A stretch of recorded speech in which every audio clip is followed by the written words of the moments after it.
नमस्कार दोस्तों, आज हम एनुअल रिपोर्ट के सबसे पहले हिस्से कॉरपोरेट इंफॉर्मेशन को सिंपल हिंदी में समझेंगे।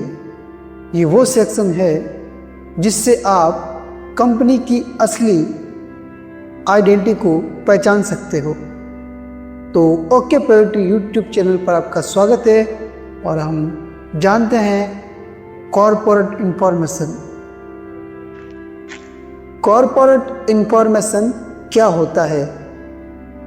कॉरपोरेट इंफॉर्मेशन एनुअल रिपोर्ट का पहला पार्ट होता है जिसमें कंपनी अपनी बेसिक डिटेल्स और आइडेंटिटी देती है। ये एक तरह का कंपनी का आइडेंटिटी कार्ड होता है। एनुअल रिपोर्ट में क्या क्या होता है दोस्तों? कॉरपोरेट इंफॉर्मेशन सेक्शन में आमतौर पर ये डिटेल्स निम्नलिखित होती है। इसमें कंपनी का नाम दिया जाता है, CIN number, corporate identity number होता है। कॉरपोरेट इंफॉर्मेशन में बहुत सारे एड्रेस कंपनीज के होते हैं, जैसे रजिस्टर्ड ऑफिस का एड्रेस, कॉरपोरेट ऑफिस का एड्रेस, हेड ऑफिस का एड्रेस। इसके अलावा कभी कभी कंपनी की फैक्ट्री लोकेशंस का एड्रेस दिया जाता है, साइट एड्रेस दिया जाता है, और कभी कभी ब्रांचेस ऑफिस और रीजनल ऑफिस के एड्रेस भी दिए जाते हैं। कॉरपोरेट इंफॉर्मेशन में बैंकर्स की डिटेल दी जाती है, जिससे हम पता लगा सकते हैं कि कंपनी में कौन कौन से बैंकर्स है। इस रिपोर्ट में, इस इंफॉर्मेशन में रजिस्ट्रार और ट्रांसफ़र एजेंट, जिसे हम शेयर ट्रांसफ़र एजेंट या शॉर्टकट में RTA कहते हैं, की डिटेल्स होती है।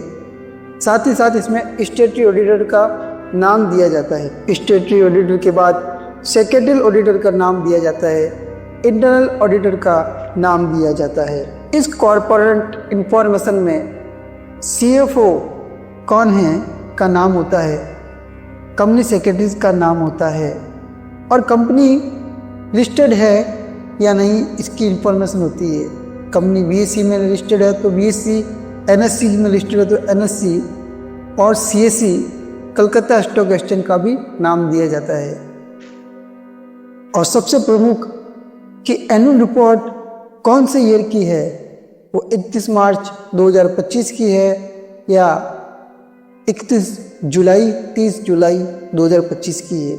जो भी डेट है वो इसमें होती है। कभी कभी कॉरपोरेट इंफॉर्मेशन में सब्सिडीज कंपनीज और एसोसिएट कंपनीज की शॉर्ट लिस्ट होती है। साथ ही कंपनी की वेबसाइट और ईमेल भी इसमें दी जाती है।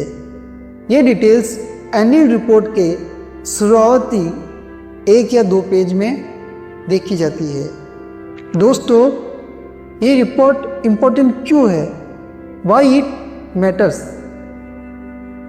कॉरपोरेट इंफॉर्मेशन इसलिए इम्पोर्टेंट होता है क्योंकि इस इंफॉर्मेशन के द्वारा हम कंपनी की पहचान इसी से आसानी से कर सकते हैं।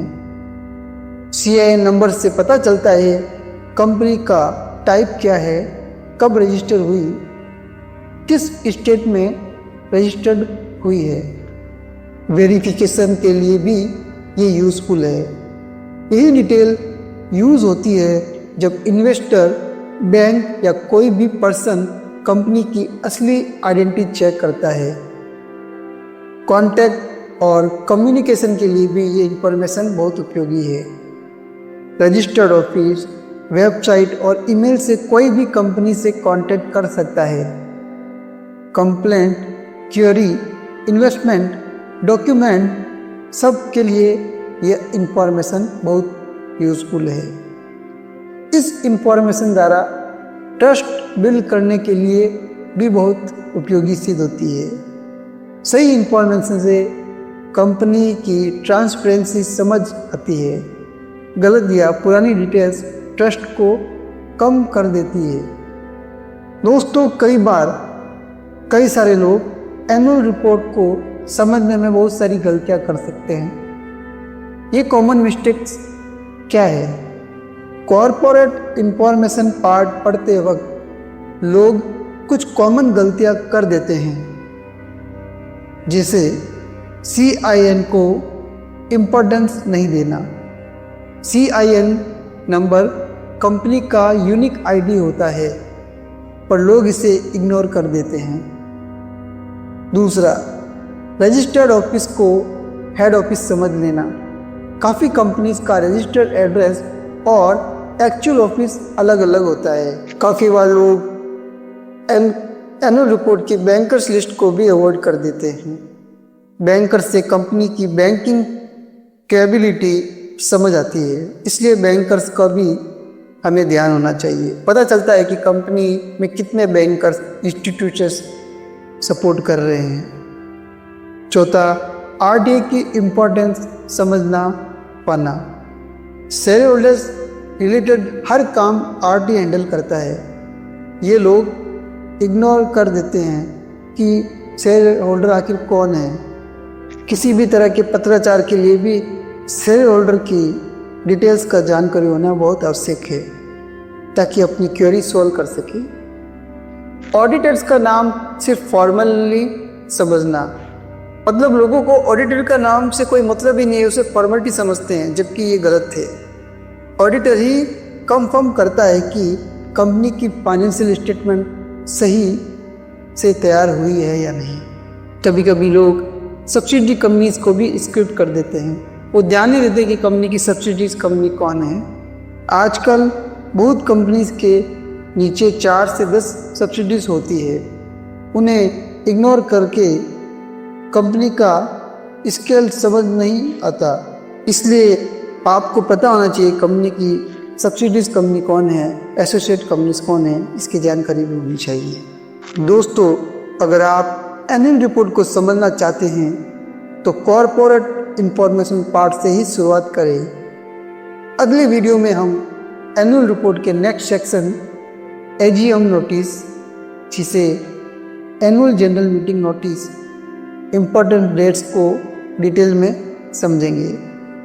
चैनल को सब्सक्राइब करें, लाइक करें और कमेंट में बताएं कि एनुअल रिपोर्ट का कौन सा पार्ट आपको समझ में आया और कौन सा पार्ट आप समझना चाहते हैं। अभी इस वीडियो में आपने कॉर्पोरेट इंफॉर्मेशन के बारे में जाना, जिसमें कंपनी के एड्रेसेस होते हैं, ऑडिटर्स की डिटेल होती है, बैंकर्स के नाम दिए जाते हैं और रजिस्टर कौन है इसकी जानकारी मिलती है। साथ ही कंपनी सेक्रेटरी कौन है और कंपनी की सब्सिडीज क्या है, वेबसाइट क्या है, ईमेल क्या है, कैसे कांटेक्ट करें, इसकी जानकारी होती है।